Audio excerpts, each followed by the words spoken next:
Hello everyone, Dr. Christina Cantu here, Doctor of Naturopathic Medicine, and you are watching Natural Talk TV.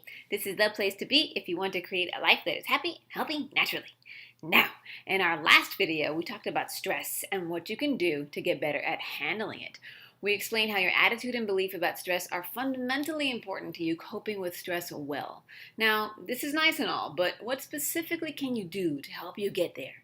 This kind of switch in mindset doesn't happen overnight. You have to train your mind to do this kind of thing. And some of the best ways to do that is to put tools in your hands that will help you feel like you are doing something, like you have some kind of plan to help yourself. There's some magic in that because if you are actively doing something that you know has been shown to help others, you know that there's a likelihood that it will help you. That belief that causes you to take action and do something is oftentimes enough in and of itself to help you feel a little bit better. But let's look at some of the tools that you can use that will help you adapt to, cope with, or handle stress much better. One is to pay attention. Most people do not pay close attention to themselves. They really don't stop to think about how they are feeling, what their body is doing, or why. Most of the time, it's because we think we know what's going on, and we don't really need to apply thought to it.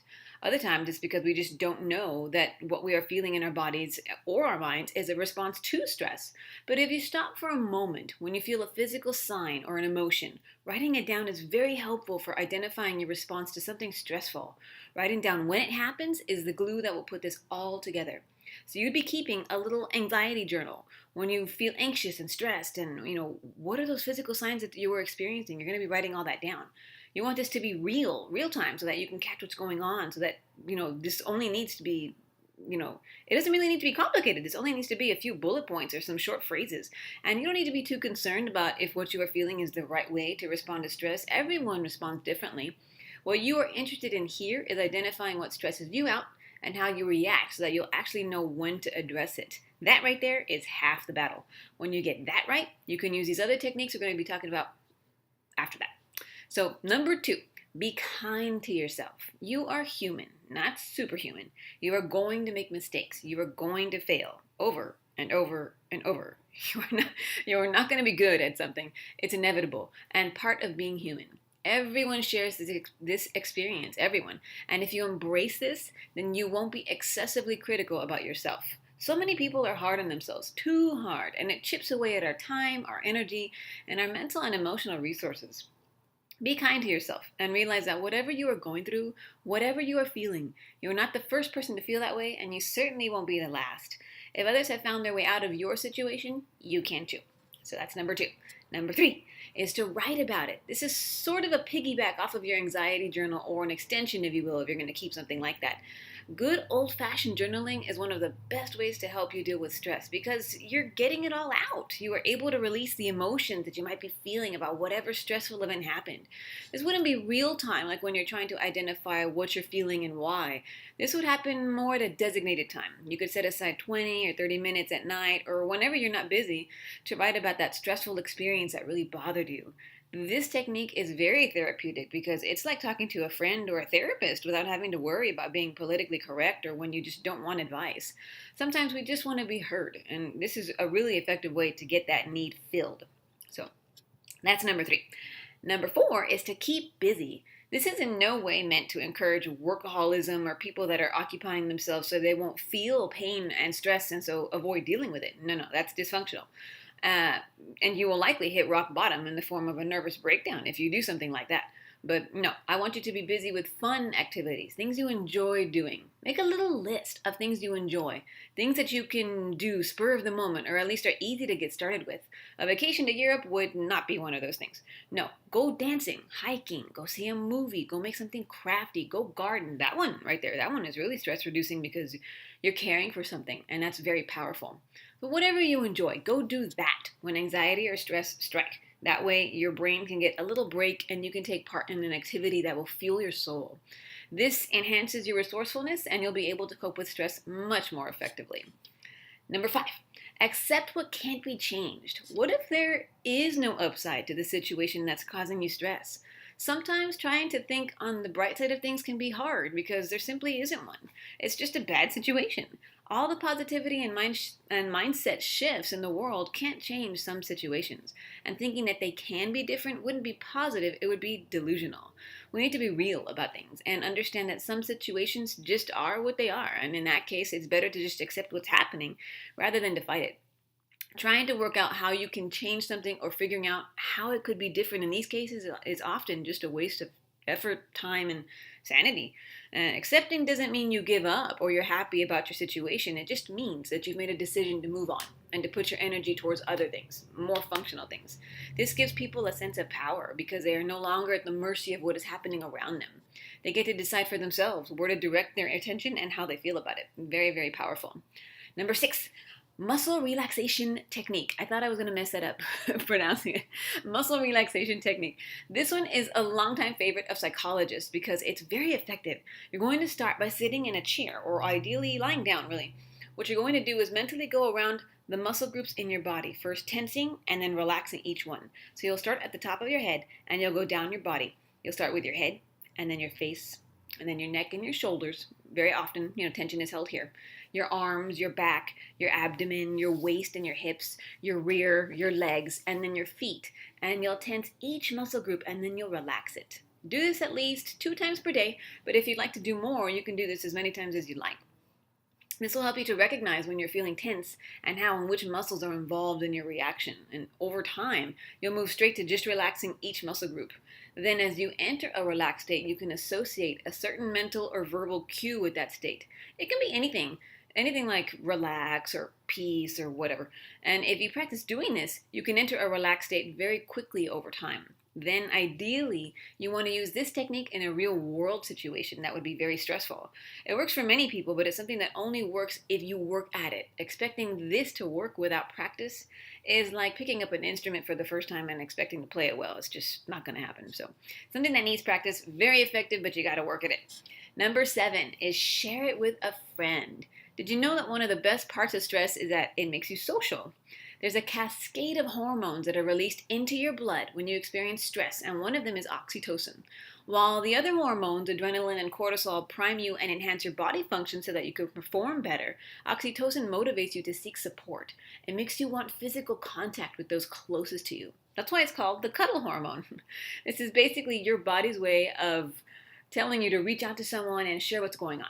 Your body already knows it has a deep need to be surrounded by caring support when you experience a stressful situation, and it fulfills that need through connection with others, friends, family, support groups, spiritual advisors, doctors, etc. This not only helps you shoulder that burden, it helps you think clearer, and it also allows you to gain perspective and come up with new solutions to your problems that maybe you wouldn't have been able to have solved if you didn't have that other perspective from the outside. In short, you're able to handle your situation better. You're more resilient. When you're under stress and you choose to reach out and connect with others, you create resilience. Number 8 is mindfulness meditation. This one is probably the technique to do, and it's something that I'm doing more of. I'm not talking about full-blown formal sit-down meditations that take an hour. While those are very helpful, it is not necessary to spend so much time doing them in order to experience stress relief. I'm talking about quick and simple mindful meditation practices that are really easy to fit into your schedule as you go about your daily business. And it all boils down to this: pay attention. As with all mindfulness meditation, it's about focusing your attention in a relaxed way on the moment at hand. So for example, if you are walking, you focus on the way your feet feel when they make contact with the sidewalk. Your breathing as you move, the way your body feels as you walk, the sounds, the smells, the sights that you notice. You take all of this in without judgment. Or when you are eating, you can focus your attention on the way that the food really tastes when you first put it in your mouth. You notice the temperature, the texture, the sensation it produces on your tongue. Or when you are brushing your teeth, really focus on the sensation of the bristles slowly rotating on your teeth. Notice the taste of the toothpaste and the way your gums feel as you brush them, and really be present. That's really the point, be present. This can be applied to any daily task like doing the dishes, taking a bath, folding laundry, sweeping. It's about paying attention to the moment, and it's about being there wherever you are. Mindfulness can be built into almost any activity this way, and you only have to do it for a moment or two. This may seem too small to have any significant effect, but as you practice this, you'll begin to feel a profound difference in how you feel and how you experience your day. My clients report to me that doing this exercise alone makes them feel happier and less stressed.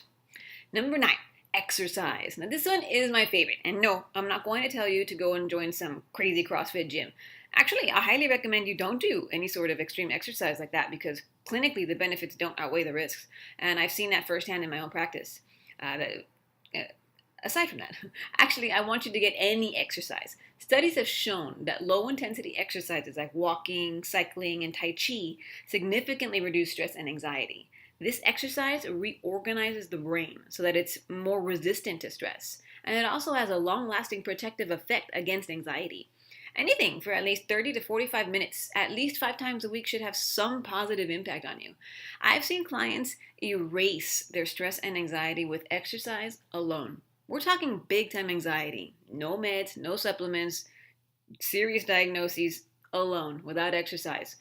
The trick is they treat it like medicine. They get it in every day and they make it something that they enjoy. If you choose something that feels like work and you have to drag yourself through it, you've chosen the wrong exercise. For example, you will not catch me on a treadmill or anywhere in the gym. I feel like a hamster on a running wheel or like I'm dying slowly at a gym. No, I'm probably going to go swimming or I'm going to go do Pilates or yoga.